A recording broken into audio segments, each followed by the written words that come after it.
जय संतोषी माता। नमस्कार, स्वागत है आपका मेरे चैनल में। आज की वीडियो में हम शुक्रवार व्रत की कथा का रसपान करेंगे। कथा को श्रद्धापूर्वक सुने और पुण्य सुने।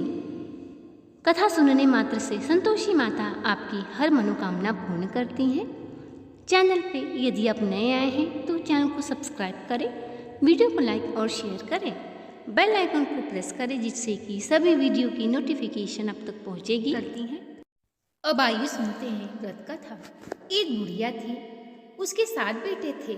6 कमाने वाले थे जबकि एक निकम्मा था। बुढ़िया 6 बेटों को रसोई बनाती, भोजन करवाती और उनमें से जो कुछ जूठन बचता वो 7वें को दे देती। एक दिन वह पत्नी से बोला, देखो मेरी माँ का मुझ पर कितना प्रेम है। वह बोली, क्यों नहीं, सबका जूठा बचा जो तुमको खिलाती है।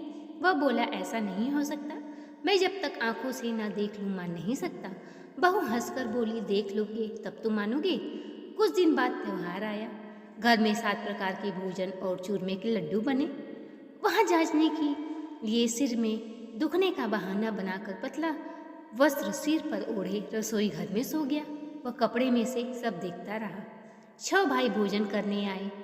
उसने देखा कि माँ ने उनके लिए सुंदर सुंदर आसन बिछाना कर नाना प्रकार की रसोई परोसी और आग्रह करके उन्हें जिवाया। वह देखता रहा। 6 भोजन भाई करके उठे तब माँ उनकी जूठी थालियों में से लड्डू के टुकड़े उठाकर एक लड्डू बनाया। जूठन साफ कर बुढ़िया माँ ने उसे पुकारा, बेटा 6 भाई भोजन कर गए, अब तू ही बाकी है, उठ तू भी अब भोजन कर ले। वह कहने लगा, माँ मुझे भोजन नहीं करना, मैं अब परदेश जा रहा हूँ। माँ ने कहा, कल जाता हो तो आज ही चला जा। वह बोला, हाँ माँ मैं आज ही चला जा रहा हूँ। यह कहकर वह घर से निकल गया। 7वें बेटे का परदेश जाना चलते चलते समय पत्नी की उसे याद आई और वह कहने लगा, अब मैं परदेश जा रहा हूँ। और कहने लगा कि मैं जाऊँ परदेश को, आऊँगा कुछ काल, तुम रहियो संतोष से धर्म अपनो पाल। वह कहती है, जाओ पिया आनंद से, हमरो सोच हटाए, राम भरोसे मैं रहूं, ईश्वर तुम्हें सहाय। यह कहकर वह कहता है कि अंगूठी ले लो और अपनी कुछ निशानी मुझे दे दो। तब वह कहती है कि मेरे पास क्या है, ये गोबर भरे हाथ है। यह कहकर उसकी पीठ पे गोबर के हाथ की थाप मार देती है। अब वह वहाँ से चल देता है। चलते चलते दूर देश में पहुँचता है। वहाँ पर एक साहूकार की दुकान थी। वह कहता है, सेठ मुझे नौकरी पे रख लो। साहूकार कहता है कि ठीक है, परंतु वह पूछता है कि तनख्वाह क्या दोगे। साहूकार कहता है, काम देखकर दाम मिलेंगे। अब वह साहूकार के यहाँ नौकरी करने लगा। वह सुबह 7 बजे से नौकरी बजाने लगा। साहूकार का देखते देखते सारा लेन देन सब कुछ वह संभालने लगा और बहुत ही होशियार बन गया। साहूकार ने कहा कि अब मैं परदेश जा रहा हूँ, तू मेरा काम धंधा संभाल लेना। इस प्रकार साहूकार वहाँ से चला गया। साहूकार के साथ 8 नौकर थे। वे सब चक्कर खाने लगे। अरे ये तो बहुत होशियार बन गया है। अब 3 महीने में ही उसे आधे मुनाफे का हिस्सेदार बना दिया गया। वह कुछ ही वर्ष में नामी सेठ बन गया। अब उसे सारे लोग सेठ जी का खास व्यक्ति कहकर बुलाने लगे। अब यहाँ उसकी पत्नी को उसके सास ससुर दुख देने लगे। सारी गृहस्थी का काम करवाते उसे लकड़ी लेने जंगल में भेजते। इसी बीच घर से आटे से जो भूसी निकलती उसकी रोटी बनाकर रख दी जाती और फूटे नारियल की नरेली में पानी रख दी जाती। एक दिन वह लकड़ी लेने जा रही थी कि रास्ते में बहुत सी स्त्रियां संतोषी माता का व्रत करती दिखाई दी। संतोषी माता का व्रत वह देखने लगी और पूछने लगी कि यह किसका व्रत है। बहनों, तुम किस देवता का व्रत करती हो और उसके करने से क्या फल मिलता है? यदि तुम इस व्रत का विधान मुझे समझाकर कहोगी तो मैं भी तुम्हारा बड़ा एहसान मानूंगी। तब उनमें से एक स्त्री बोली कि सुनो, यह संतोषी माता का व्रत है। इसके करने से निर्धनता और दरिद्रता का नाश होता है और जो कुछ भी मन में कामना होती है सब संतोषी माता की कृपा से पूरी हो जाती है। तब उसने उस व्रत की विधि पूछी। संतोषी माता का व्रत की विधि वह भक्ति हीन स्त्री बोली कि 1.25 आने का गुड़ चना लेना, इच्छा हो तो 5.25 आने का लेना या 1.25 रुपये सहूलियत के अनुसार लाना। बिना परेशानी और श्रद्धा व प्रेम से जितना भी बन पड़े सवया लेना। प्रत्येक शुक्रवार को निराहार रहकर कथा सुनना और इसके बीच क्रम टूटना नहीं चाहिए। लगातार नियम पालन करना। सुनने वाला कोई भी न मिले तो घी का दीपक जलाकर उसके आगे जल के पात्र को सामने रखकर कथा कहना। जब तक कार्य सिद्ध न हो नियम का पालन करना और कार्य सिद्ध हो जाने पर व्रत का उद्यापन करना। 3 मास में माता फल पूरा अवश्य ही करती हैं। यदि किसी के ग्रह खोटे भी हो तो भी माता वर्ष भर में कार्य सिद्ध करती हैं। फल की सिद्धि होने पर उद्यापन करना चाहिए, बीच में नहीं। उद्यापन में 2.5 सेर आटे का खाजा तथा इसी परिणाम से खीर तथा चने का साग करना चाहिए। 8 लड़कों को भोजन कराना चाहिए। जहाँ तक मिले देवर जेठ भाई बंधु के हो, न मिले तो रिश्तेदारों और पास पड़ोसियों को बुलाकर उन्हें भोजन कराना। शक्ति अनुसार दक्षिणा दे। माता का नियम पूरा करना। उस दिन घर में खटाई नहीं खाना चाहिए। यह सुन बुढ़िया के लड़के की बहू चल मन में उसने माता संतोषी का व्रत करने का प्रण लिया। रास्ते में लकड़ी बेच के उसे उन पैसों से उसने गुड़ चना ले माता के व्रत की तैयारी कर आगे चली।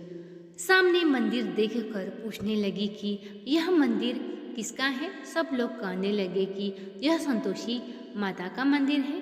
यह सुनकर माता के मंदिर में जाकर चरणों में लौटने लगी। दीन हूँ विनती करने लगी, माँ मैं निपट मूर्ख अज्ञानी हूँ, व्रत के कुछ भी नियम नहीं मैं जानती, मैं दुखी हूँ। हे माता जगत जननी मेरा दुख दूर कर। माता को दया आ गई। एक शुक्रवार बीता कि दूसरे को ही उसके पति का पत्र आया और तीसरे को शुक्रवार को उसका भेजा हुआ पैसा आ पहुँचा।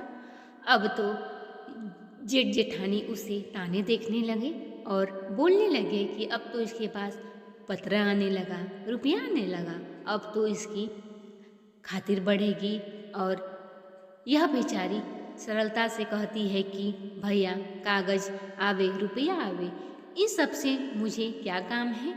ऐसा कहकर आँखों में आंसू भरकर संतोषी माता के मंदिर में जाकर कहने लगी, हे मातेश्वरी मुझे पैसे और रुपए से क्या काम है, मुझे तो अपने सुहाग से काम है, मुझे तो अपने पति के दर्शन करने हैं। यह सुन माता उसके पति के स्वप्न में जाकर कहती है कि ये लड़के सोता है या जागता है। वह कहता है माता सोता भी नहीं हूँ जागता भी नहीं हूँ, बीच मझधार में हूँ। माता कहने लगी कि जा तेरी पत्नी तुझे याद करती है। वह बोला माता कैसे चला जाऊँ, लेन देन का कोई हिसाब चुकता नहीं हुआ है, बीच मझधार में हूँ कैसे चला जाऊँ। माँ कहती है कि तू चिंता मत कर, शुक्रवार के दिन घी का दीपक जलाकर दुकान पे जा बैठना, तेरा देखते देखते सारा लेन देन चुकता हो जाएगा। वह शुक्रवार के दिन घी का दीपक जला दुकान पे बैठकर नकद दाम में सौदा करने लगा। शाम तक धन का भारी ढेर लग गया। मन में माता का नाम ले चमत्कार देख प्रसन्न हो घर जाने के लिए गहना कपड़ा सामान खरीदने लगा। यहाँ काम से निपट तुरंत घर को रवाना हुआ। उधर उसकी पत्नी जंगल से लकड़ी लेने जाती है। लौटते वक्त माताजी के मंदिर में विश्राम करती है। वह तो उसके प्रतिदिन रुकने का स्थान जो ठहरा।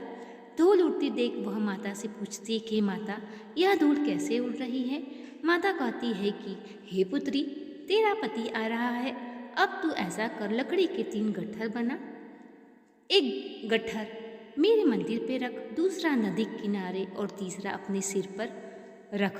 तेरे पति को लकड़ियों का गट्ठा देखकर मोह पैदा होगा और वह यहाँ रुकेगा, नाश्ता पानी खाकर माँ से मिलने जाएगा।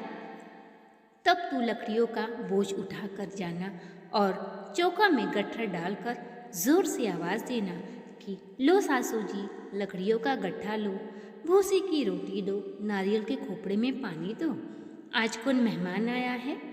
इस प्रकार यह सुनकर बहू कहती है, ठीक है माताजी। यह कहकर वह लकड़ियों के 3 गट्ठे लेकर आती है, एक माता के मंदिर पर, दूसरा नदी किनारे पर लेकर, और इतने में वो मुसाफिर आ पहुँचता है। लकड़ियों का गट्ठा देखकर वह विश्राम करके गांव को चल दिया। उसी समय सिर पर लकड़ी का गट्ठा लेकर वह उबली हुई आती है और लकड़ियों का भारी बोझ आंगन में डालकर जोर से 3 आवाज़ देती है, लो सासू जी, लकड़ियों का गट्ठा लो, भूसी की रोटी दो, आज कौन मेहमान आया है। यह सुनकर उसकी सास बाहर आकर अपने दिए हुए कष्टों को भुलाने हेतु कहती है कि बहू ऐसा क्यों करती है, तेरा मालिक ही तो आया है, आप बैठ, मीठा भात खा, भोजन कर, कपड़े गहने पहन। उसकी आवाज़ सुन उसका पति बाहर आता है, अंगूठी देख व्याकुल हो जाता है। माँ से पूछता है कि यह कौन है। माँ कहती है, ये तेरी पत्नी है, पूरे दिन भटकती फिरती है, दिन में 4 बार आकर खा जाती है, घर का कोई कामकाज भी नहीं करती। यह सुन वह कहता है, माता मैंने इसे भी देखा और तुम्हें भी, अब मुझे दूसरे घर की चाबी दो तो मैं इसमें रहूँगा। वह दूसरे घर की चाबी लेकर सारा सामान जमाता है, राजमहल जैसा ठाट बाट बन जाता है। अब पत्नी कहती है कि मुझे शुक्रवार व्रत का उद्यापन करना है। पति कहता है, खुशी से कर ले। वह शुक्रवार व्रत की उद्यापन की तैयारी करती है और अपने जेठ जेठानी के लड़कों को भोजन के लिए कहने जाती है।